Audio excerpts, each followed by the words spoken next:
छी, देख देख गीता, यह औरत मूंछें लगा के कैसी लग रही है। छी रानी, ये क्या है? और देख, रेलगाड़ी पर बैठा बंदर बनाया मैंने। छी रानी, तेरी किताब कितनी गंदी हो गई है। हो गई तो होने दे, नई मिल जाएगी। माँ से कहूँगी किताब फट गई है, अब देख नई मिलेगी। तुझे तो नई किताब मिल जाएगी, पर रानी तुझे याद है आज मिस ने क्या कहा था? क्या? हमारे देश में सैकड़ों ऐसे बच्चे हैं जो नई तो क्या पुरानी किताबें भी नहीं खरीद सकते। जहाँ तक हो सके हमें उनकी मदद करनी चाहिए। खा लिया है। जो किताब तुम्हें नहीं चाहिए या तुम्हारे मतलब की नहीं है, उसे फाड़ो नहीं, ना ही गंदा करो, बल्कि उन्हें दो जिन्हें किताबें खरीदना नसीब नहीं। वाह, तुमने तो पूरी स्पीच ही दे डाली। लो, सिक्का टूट गया। अरे छील कर तुम्हारी पेंसिल कितनी छोटी हो गई है। अरे पेंसिल का क्या, 4 आने की तो है, कल नई ले आऊंगी। और क्या, कॉफी ले आएगी, रुपए की तो है। और क्या, देख रानी देख। क्या? आज सुबह पॉकेट मनी मिली थी ना। अच्छा, मैं उसके ट्रक और कंचे लाया, कंचे। और मैं बॉल लाया, बॉल। चलो आज बॉल और कंचे से खेलते हैं। चलो खेलेंगे। अच्छा, मैं चलती हूँ। सायरा, सायरा। बासु, अरे ओ बासु, बंद करो इसे। मैंने कहा इसे बंद करो। बासु, वो नल का क्यों खुला छोड़ा है? पानी कब से बहे जा रहा है, किसी को भी होश नहीं है। और राम, और राम, उस कमरे की बत्ती क्यों जला कर रखी है? दिन दिहाड़े भी ये लोग बत्तियां जलाकर बैठते हैं, ना समझ कहीं के। अरे क्या हुआ रानी की माँ, किस पर बिजलियां कड़क रही हैं? आपके लाडलों पर। एक है जो पानी पीकर नल खुला छोड़ गया। जब बाथरूम में गई तो देखा कि बाथरूम में बाढ़ आई हुई है। और दूसरा है जो दिन दिहाड़े बत्तियां जलाकर बैठता है, दिवाली मना रहा था। सुनो भी, ऐसी कौन सी आफत आ गई? बंद कर देंगे, 10-15 मिनट नल जलता रहा और आधा घंटा बिजली चलती रही तो कोई प्रलय नहीं आ गया। 10-15 रुपए बिल ज्यादा आ जाएगा। बात सिर्फ बिल की नहीं है, ये तो अपना नहीं देश का नुकसान है, देश की ऊर्जा और शक्ति का नुकसान है। वाह भाई, तुम कब से देशभक्त बन गई? अरे हाँ, जब से सुनीता जी से दोस्ती बढ़ी है, खूब कंजूस बन गई हो तुम। खूब डोज पिलाई है कंजूसी की उसने तुम्हें। यही तो आप गलती करते हैं। छोड़ो, हम तो बस इतना जानते हैं, दुनिया में आए हैं, खूब कमाएंगे और खूब उड़ाएंगे। देखिए जी। माँ, क्या हुआ? आज स्कूल में मेरी किताब फट गई है और पेंसिल छीलते छीलते छोटी होती गई और पेंसिल का सिक्का टूट गया। क्यों? यही ना? हाँ माँ, लेकिन आपको कैसे पता? ये कोई रोज की बात नहीं है। तुम तीनों साल भर जितना पढ़ते नहीं, उससे तिगुना ज्यादा कॉपियों और पेंसिलों पर खर्च करते हो। दे दो ना माँ, नहीं तो स्कूल में मार पड़ेगी। अरे कहाँ से लाओ पैसे? पैसे कोई पेड़ पर थोड़ी ना उगते हैं जो पूरा महीना चलता रहेंगे। और फिर आए दिन तुम लोगों को कॉपियाँ, पेंसिल, कंचे और पतंगे चाहिए। जाओ फिर अपनी पॉकेट मनी में से ले लो, बाद में मुझसे ले लेना। Pocket money? लेकिन माँ, मेरी पॉकेट मनी तो कब की खत्म हो चुकी है। तो राम से ले लो, उससे बाद में दे दूंगी। मेरी पॉकेट मनी तो क्यों खत्म हो गई? यही ना? छोड़ो इस विवाद को। ये क्या फजूल का हिसाब किताब लगा के रखा है? बच्चों की जरूरतें पूरी करना माँ बाप का फर्ज है। लो रानी, आखिरी 5 का नोट लो और पेंसिल और कॉपी ले आओ। 5 का नोट, बड़ा मजा आया, बड़ा मजा आया, बड़ा मजा आया। बच्चों की जरूरतें पूरी करना माँ बाप का फर्ज है। मैंने कब इनकार किया है? लेकिन बच्चों में फजूल खर्ची की आदत ना डालना भी हमारा ही फर्ज है। अरे फजूल खर्ची से कभी संतोष थोड़ी ना मिलता है।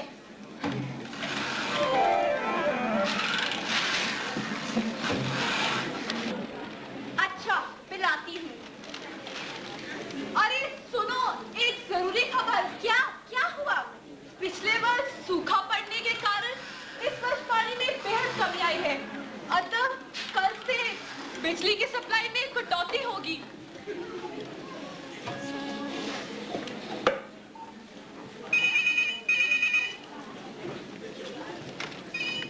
साईं राम, क्या बिजली में कटौती? हाँ, मैं अभी यही खबर सुन रही थी। सच कहती हूँ, अब हम लोगों को बहुत परेशानी का सामना करना पड़ेगा। अच्छा ठीक है, मैं तुम्हें बाद में फोन करती हूँ। देखा, जब मैं कहती थी तो तुम कहते थे कि 1-2 घंटा बिजली जलती रही तो कोई आफत नहीं आ गई। अरे यदि हर परिवार भी 1-2 यूनिट बिजली के बचाता है तो हिसाब करो पूरे देश भर में कितने वॉट बिजली बचेगी। अजी करो हिसाब। अरे अपना हिसाब किताब तो हमेशा से कमजोर रहा है। स्कूल में मास्टर से फटकारे खाई और घर में बीवी से। आप लोग हर बात को मजाक में उड़ा देते हैं। हाँ। लगता है कोई आया है।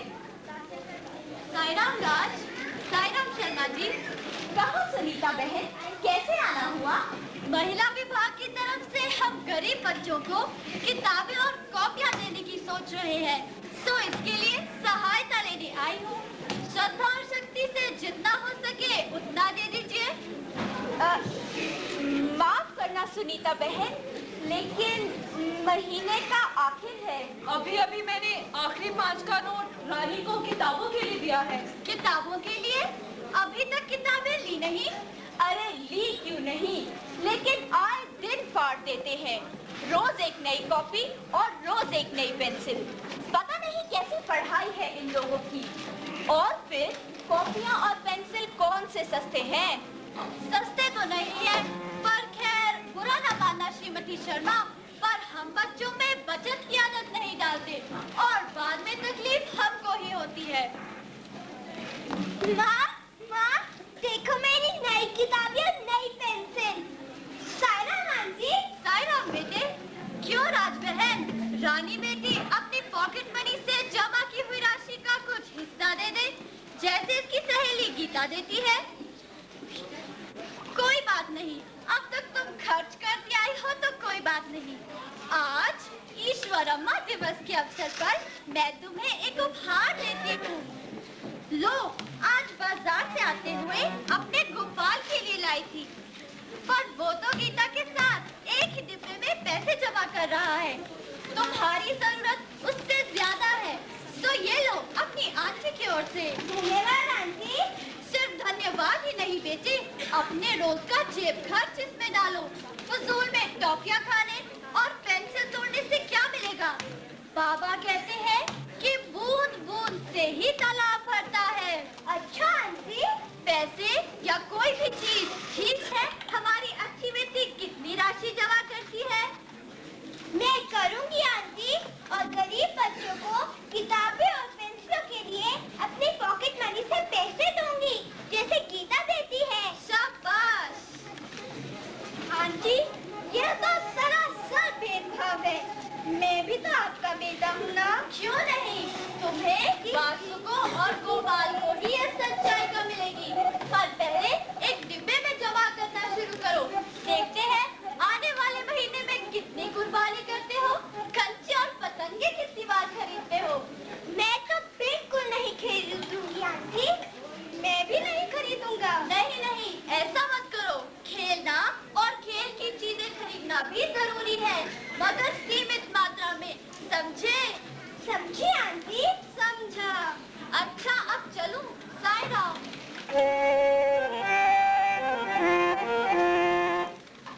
यह आकाशवाणी की इस कठिनाई को ध्यान में रखते हुए पानी के खर्च में स्वयं ही कटौती करके सरकार की सहायता करे। सूचना समाप्त हुई। सुना, बड़े कह रहे थे कि 1-2 घंटे नल खुला रह गया तो कोई आफत नहीं आ गई। हाँ भाई, सुना। बिजली पानी शक्ति इसे व्यर्थ न गवाओ, जितनी जरूरत हो उतनी जलाओ। बिजली पानी शक्ति इसे व्यर्थ न गवाओ, जितनी जरूरत हो उतनी जलाओ, उतनी जलाओ, उतनी जलाओ, उतनी जलाओ।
4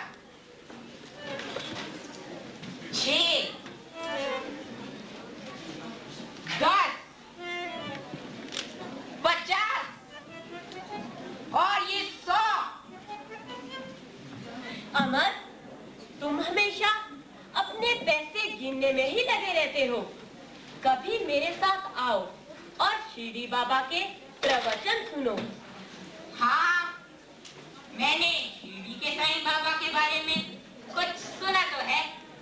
चलो देखते हैं मैं उनका फायदा किस तरह से उठा सकता हूँ। वैसे तो वो मुझे क्या देंगे, मेरे पास तो हाँ, ये हो सकता है कि मैं उनसे ब्रह्म ज्ञान मांगूं। नारायण, मैं बाबा से मिलना चाहता हूँ और उनसे ब्रह्म ज्ञान प्राप्त करना चाहता हूँ। तुम्हें क्या लगता है, क्या वो मुझे ब्रह्म ज्ञान दे देंगे? हा हा हा हा, ब्रह्म ज्ञान और तुम्हें कोई क्या दे सकता है? तुम तो हमेशा अपने बीवी बच्चों तथा धन में ही खोए रहते हो। कभी थोड़ा सा भी दान करके देखा है? मैं नहीं समझता कि तुम ब्रह्म ज्ञान पाने के सही पात्र हो। चलो देखते हैं, मैं शिरडी बाबा के पास अवश्य जाऊंगा और उनसे ब्रह्म ज्ञान मांगूंगा। हो सकता है वो मुझ जैसे शक्तिशाली और अमीर आदमी को ब्रह्म ज्ञान दे ही दे। चलो देखते हैं। तो चलो।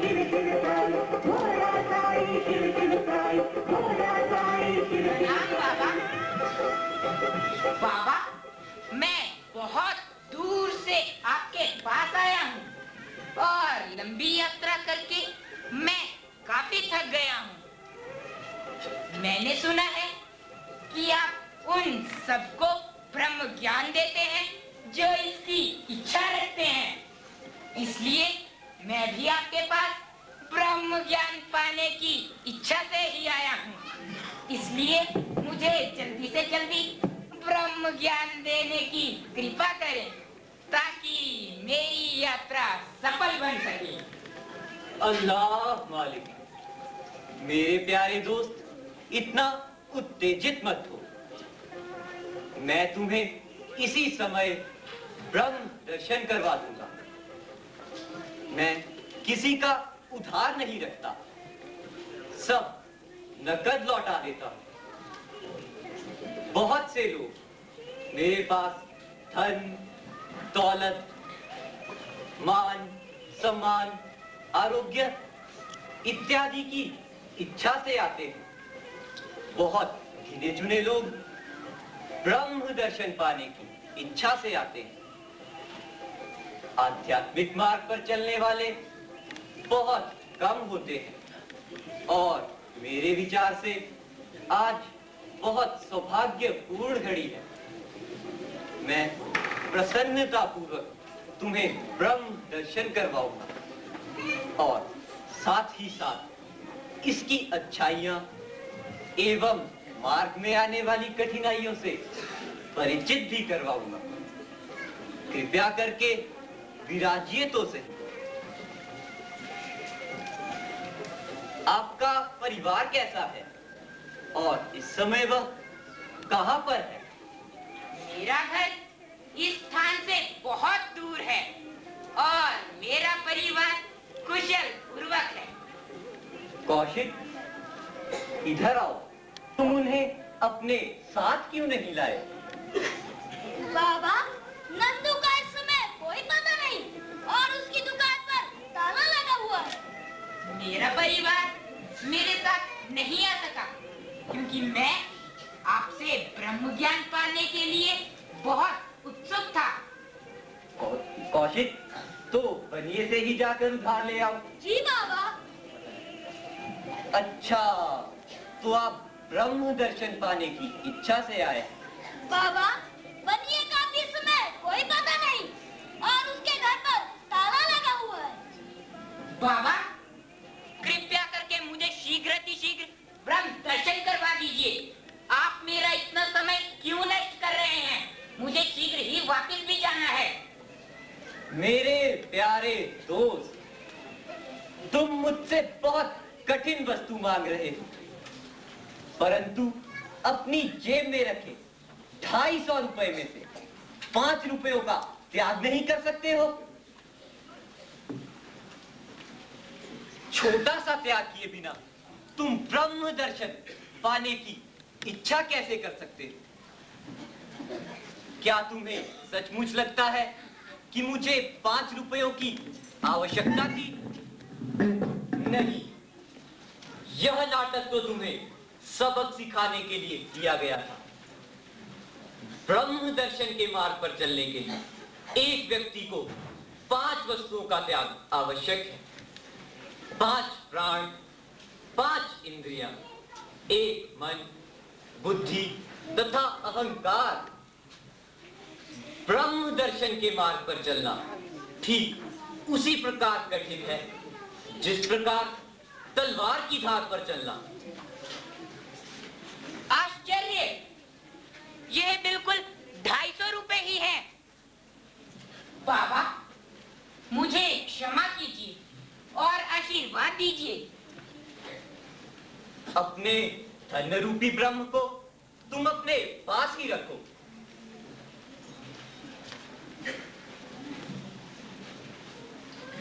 संसार रूपी भंवर को केवल वही मनुष्य पार कर सकता है जिसका अपनी इच्छाओं पर नियंत्रण होगा।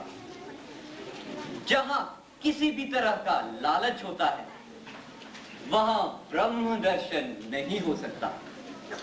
एक लालची इंसान को मोक्ष कैसे मिल सकता है? यदि इंसान के मन में जरा सा भी लालच आ जाए तो उसकी हर साधना बेकार हो जाती है। कर्म किए जा, फल की इच्छा मत कर। आध्यात्मिक शिक्षा हम तभी ग्रहण कर सकते हैं जब हमारा मन पवित्र हो, और यदि हमारा मन पवित्र नहीं तो आध्यात्मिक ज्ञान महज एक दिखावा या आडंबर ही है। मेरा भंडार तो भरा हुआ है, आप जितना चाहे ले जा सकते हैं। मुझे तो केवल यह देखना है कि आप खजाना पाने के सही पात्र हैं या नहीं। सभी लोगों को उनके जीवन काल में ब्रह्म दर्शन, मोक्ष प्राप्त करने की तीव्र इच्छा होनी चाहिए, और ईश कृपा परम आवश्यक है। जब भगवान की कृपा हो जाती है तब भवसागर सरलता से पार हो जाता है।